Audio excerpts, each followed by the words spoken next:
ओम जय श्री हरि। मित्रों, शुभ चिंतकों, माननीयों एवं आदरणीयों सभी को आत्मिक दृष्टि से सादर प्रणाम। और इस वक्त के जो भाव हैं उनको व्यक्त करने से पहले एक बात है जो कि इस प्रकार है कि तृष्णा के समान कोई दुख और त्याग के समान कोई सुख नहीं है। कामनाओं का त्याग करने वाला ही ब्रह्म भाव को प्राप्त करता है और अर्थात सत्य ही सबसे बड़ा धर्म है। एक दिन पार्वती जी भगवान शंकर के पास बैठी सत्संग कर रही थीं। बातों बातों में उन्होंने पूछ लिया, आपकी दृष्टि में सबसे बड़ा धर्म क्या है? शंकर जी ने जवाब दिया, सबसे बड़ा धर्म है सत्य। सत्य पर सदैव अडिग रहने में ही कल्याण है और सबसे बड़ा अधर्म असत्य है। शंकर जी ने कहा, सत्य का त्याग कर देने वाला मनुष्य विभिन्न दुर्गुणों का शिकार बनकर अपना जीवन कष्टमय बना लेता है, जबकि सत्य का पालन करने वाला न कभी भयभीत होता है और न ही किसी प्रकार के प्रपंच और लोभ लालच के आकर्षण में फंसता है। मनुष्य को चाहिए कि वह अपने शुभ अथवा अशुभ कर्मों में स्वयं को ही साक्षी माने। मन, वाणी और क्रिया द्वारा कभी गलत या पाप कर्म करने की इच्छा न करे। यह ध्यान रखना चाहिए कि जीव जैसा कर्म करता है वैसा ही फल पाता है। भगवान शंकर चेतावनी देते हुए कहते हैं, पार्वती, तृष्णा के समान कोई दुख नहीं है और त्याग के समान कोई सुख नहीं है। समस्त कामनाओं का परित्याग कर देने वाला मनुष्य ही ब्रह्म भाव को प्राप्त करता है। ये महान आश्चर्य की बात है कि मनुष्यों की इंद्रियां प्रतिक्षण जीर्ण हो रही हैं और उनकी आयु नष्ट हो रही है, फिर भी वे आकांक्षाओं और प्रपंचों में लगे रहकर अपना समय गंवा रहे हैं। जय श्री हरि, जय श्री हरि, जय श्री हरि। और जो इस समय की भावनाएं उमड़ घुमड़ रही हैं मस्तिष्क में, उसमें कुछ बातें मैं आपसे साझा करूंगा। मैंने पहले भी कहा है कि मेरे दृष्टिकोण में जो धर्म का मतलब है वो अपने आप में काम, क्रोध, मद, लोभ, मोह, राग, द्वेष, ईर्ष्या आदि दुर्गुणों का त्याग करने का प्रयास करना है, क्योंकि तभी हमको अपने आप में शांति का अनुभव होगा। मित्रों, आप ध्यान दीजिए कि सारी ताकत आपके अंदर है। आप मन से ही आनंद का अनुभव करते हैं और मन इंद्रियों से परे है। मन इंद्रियों से परे है। अगर आप बहुत ध्यान देंगे तो जिस वक्त आप थके हुए होते हैं, मान लीजिए, तो आपको केवल सोने की इच्छा होती है, आराम करने की इच्छा होती है।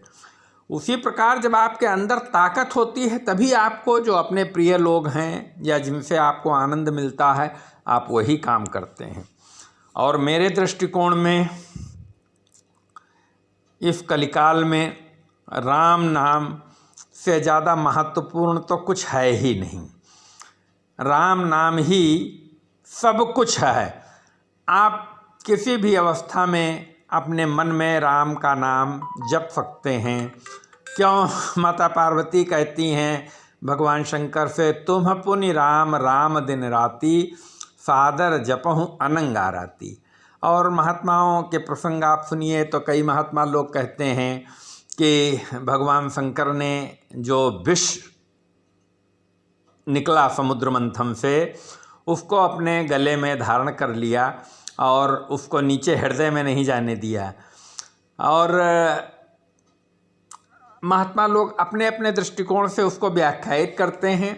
एक भाव ये है कि हृदय में राम हैं तो विश्व और राम मिलके वो विश्राम समाधि की अवस्था में पहुंच जाते हैं।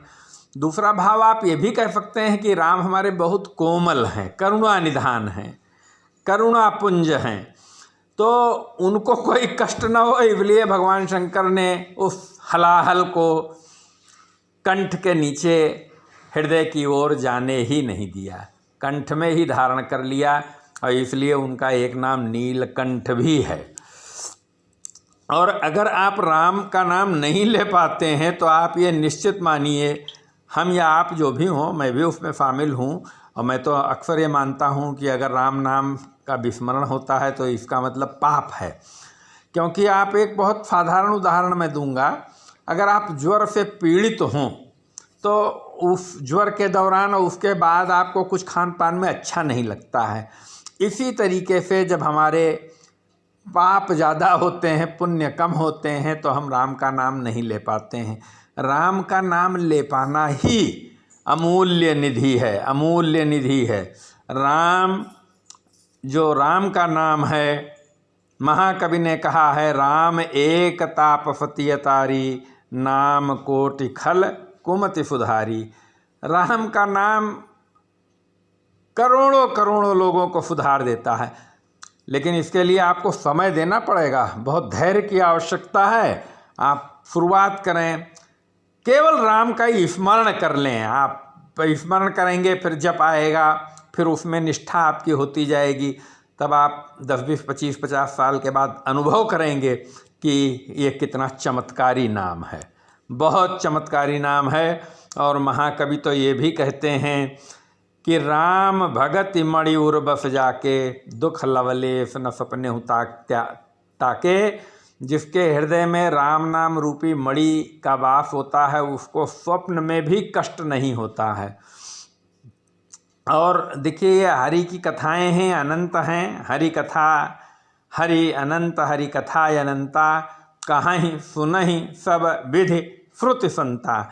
हमें ध्यान रखना चाहिए कि हम अपने सामाजिक और सांविधानिक दायित्वों का निर्वहन करते हुए, अपने घर गृहस्थी का कार्यों का निर्वहन करते हुए, जो भी क्षण हमको मिले, चलते फिरते, उठते बैठते, जागते सोते, राम के नाम का स्मरण करना चाहिए।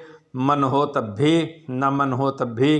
क्योंकि तुलसीदास जी से कभी किसी ने कहा कि राम का नाम जो है अगर मन न करे तब क्या करें, तो तुलसी ने कहा, तुलसी मेरे राम को रीझ भजो या खीज, भौम पड़ा जामे सभी उल्टा सीधा बीज। आपका मन करे तो, न मन करे तो आप कोशिश करिए, प्रयास करिए, और जब आप राम का नाम लेने लग जाएंगे तो आपको आनंद की अनुभूति होने लग जाएगी। जय श्री राम, जय श्री राम, जय श्री राम।